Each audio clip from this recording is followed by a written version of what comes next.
Assalamualaikum warahmatullahi wabarakatuh. Sebelum saya mempresentasikan materi saya, izinkan saya memperkenalkan diri. Nama saya Novianda Sukma dari kelas MN22E Manajemen. Di sini saya akan mempresentasikan dengan judul Lean Manufacturing Concrete.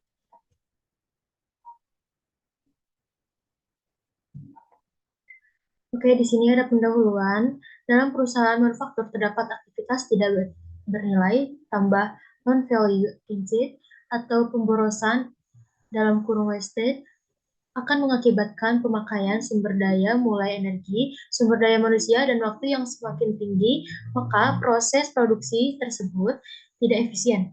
Salah satu metode untuk meminimalkan waste pada proses produksi adalah lean manufacturing yang berfungsi sebagai usaha untuk meningkatkan efisien waktu proses produksi dengan cara mengidentifikasi pemborosan atau wastage. Lean manufacturing merupakan suatu pendekatan sistematis untuk mengidentifikasi dan mengeliminasi pemborosan atau wastage melalui serangkaian aktivitas penyempurnaan improvement atau GARPERS pada tahun 2007. Lanjut di sini ada sejarah Perang Dunia yang kedua. Perusahaan manufacturing di Jepang menghadapi masalah berupa kekurangan material, keuangan, dan sumber daya manusia. Selama beberapa dasawarsa, Amerika mengurangi biaya manufaktur dengan menggunakan sistem produksi massal yang memproduksi output dengan variasi yang lebih sedikit. Sementara itu, masalah yang dihadapi Jepang adalah bagaimana mengurangi biaya untuk memproduksi output yang memiliki banyak variasi, namun dalam jumlah yang sedikit.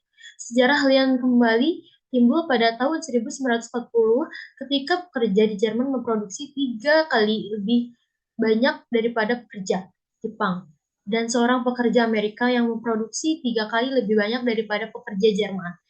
Sehingga rasio produksi Amerika dan Jepang menjadi 9:1.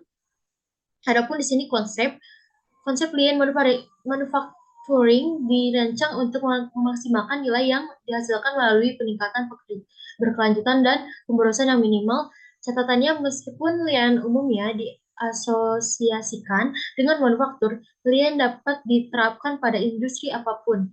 Praktis Lian memahami bahwa mengoptimalkan adalah proses yang berkelanjutan dan cara terbaik untuk mendorong peningkatan berkelanjutan adalah dengan membuat perubahan bertahap dan berkelanjutan.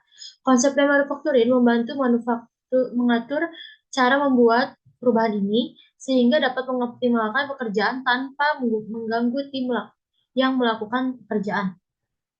Adapun 5 prinsip Lian.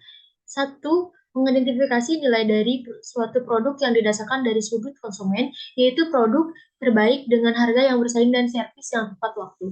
Yang kedua, mengidentifikasi dan memetakan sistem nilai tersebut, value stream mapping untuk setiap produk. Yang ketiga, ada mengurangi kegiatan yang tidak memberikan nilai tambah dari seluruh kegiatan selama proses demi memperlancar arus. Yang ketiga, ada mengurangi kegiatan yang tidak memberikan nilai tambah dari seluruh kegiatan selama proses demi memperlancar arus.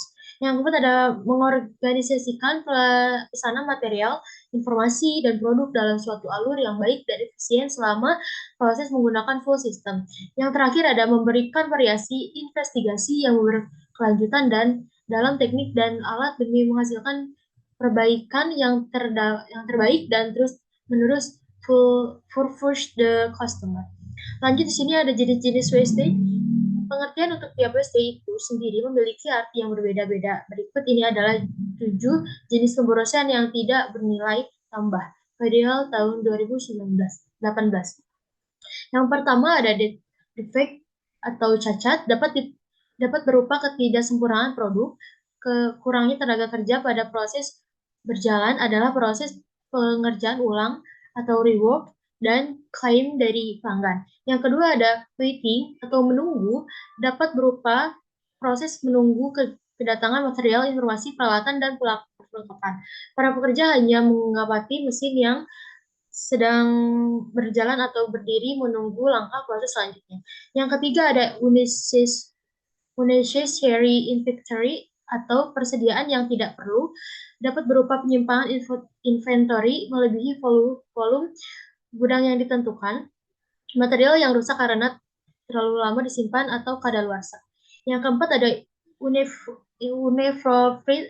inappropriate processing atau proses yang tidak tepat dapat berupa ketidaksesuaian proses atau metode operasi produk yang diakibatkan oleh penggunaan tol yang tidak sesuai dengan fungsinya ataupun kesalahan produser atau sistem operasi.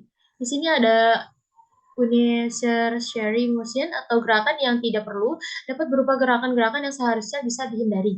Misalnya komponen dan kontrol yang jauh dari jangkauan atau double handling layered yang tidak standar operator membungkuk. Yang keenam ada transportation. Transportasi dapat berupa pemborosan waktu karena jarak gudang bahan baku ke mesin jauh atau memindahkan material antar mesin atau dari mesin ke gudang produk jadi. Yang terakhir ada overproduksi.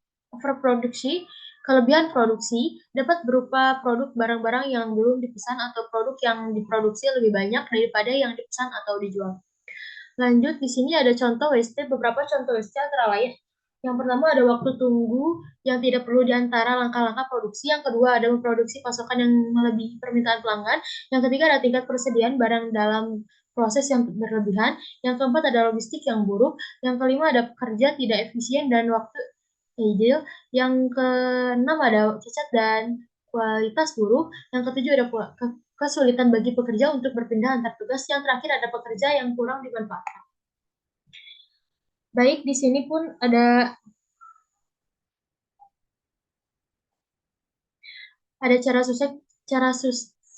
gimana sih cara sukses dengan konsep lean manufacturing itu?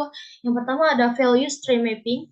Value stream mapping adalah alat proses pemetaan yang berfungsi untuk mengidentifikasi aliran material dan informasi pada proses produksi dari bahan menjadi produk jadi. Adapun di sini yang kedua ada proses activity mapping. Proses activity mapping, alat ini sering digunakan oleh ahli teknik industri untuk memetakan keseluruhan aktivitas secara detail guna mengeliminasi waste, ketidakkonsistenan, dan kerasionalan di tempat kerja sehingga tujuan meningkatkan kualitas produk dan memudahkan layanan, mempercepat proses, dan mereduksi biaya diharapkan dapat terwujud. Yang ketiga ada fishbone diagram atau cause and effect diagram adalah suatu diagram yang menunjukkan hubungan di antara sebab dan akibat. Yang keempat ada menerapkan sistem Kanban.